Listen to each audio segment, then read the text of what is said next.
Well, hi there. It's Thursday afternoon, February the 27th, headed to a leap year, which is always interesting. Journal number 290, which is nuts altogether as far as I'm concerned.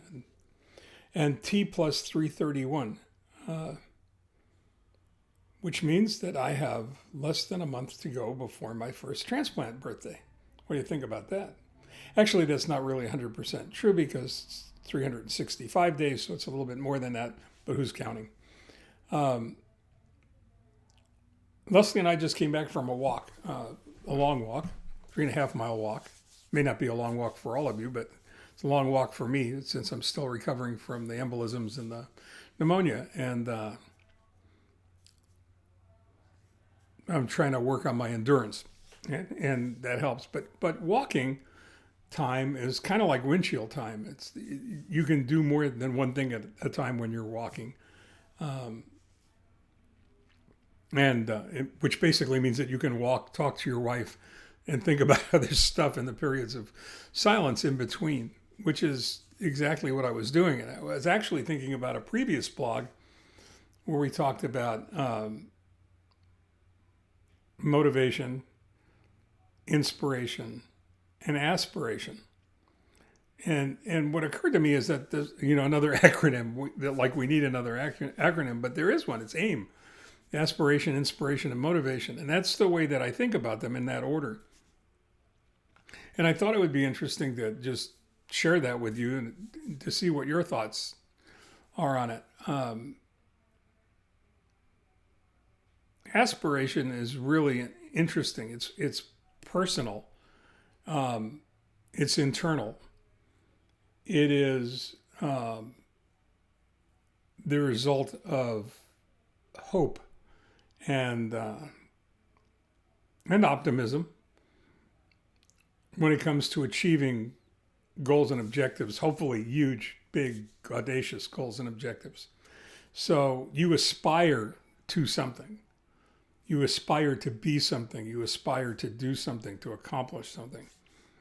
And I think that's important, that we all have aspirations and that we're not willing to settle.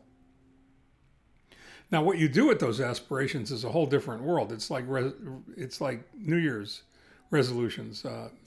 You can have them, but they're meaningless if you don't do anything with them. So you almost have to be inspired to do something. You have to find those aspirations inspirational. And being inspired leaves you wanting to accomplish whatever it is you aspired to do or to be. And I think inspiration, in many cases, is external. It comes from an external place. It's the result of seeing something, reading something, being exposed to something, relationships with other people that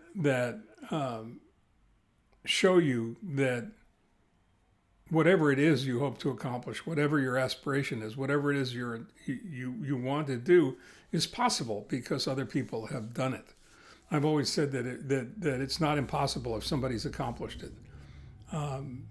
You may think it's impossible. You may hope it's impossible so you don't have to go down that long, arduous road. But the fact of the matter is, if somebody else has accomplished whatever that goal is, or at least come close, then it's not impossible. And motivation is different. I think we always talk about motivation as if it's external. It's the result of some external force that comes to play in your life. I'm not sure that's true. In the previous blog on inspiration, motivation, aspiration, I shared, something that I read a long time ago that I actually heard George Carlin, one of his routines, say this. And that's basically that if you're in a bookstore looking for a book on motivation, get the hell out of the bookstore. You don't need to be there. If you're looking for a book on motivation, you're already motivated. Go do whatever it is you want to do. And I kind of feel that way. I feel like either you're motivated to do something or you're not. Pretty much, if you are, it's going to happen. And pretty much, if you're not, it won't. Now, you can be inspired in your motivation, right? You can be inspired to do something, and that causes you to be motivated to make it happen. But all three of these things work together, like blocks, like Legos that fit perfectly together. We all have to figure out how they fit together. We all have to figure out how we're going to use them. But realistically, in order to do that, we have to admit that they're there, and we have to recognize the impact they have on us, and should have on us, and how important it is to have aspirations that are powerful and positive, and will lead you to a whole new universe of accomplishment and experience, and how important it is to be inspired to achieve those aspirations, and the importance of being internally motivated. I don't think you can go to a seminar and have someone motivate you to do something. You can go to a seminar and have them point out different factors in your life that will allow you or cause you to be motivated. But they can't motivate you. Only you can motivate yourself. So those are things that I would really like you to think about. And if you have a different take on it than I do, please get in touch with me and let me know. Because I think this stuff is important, and I don't think we talk about it enough or think about it enough.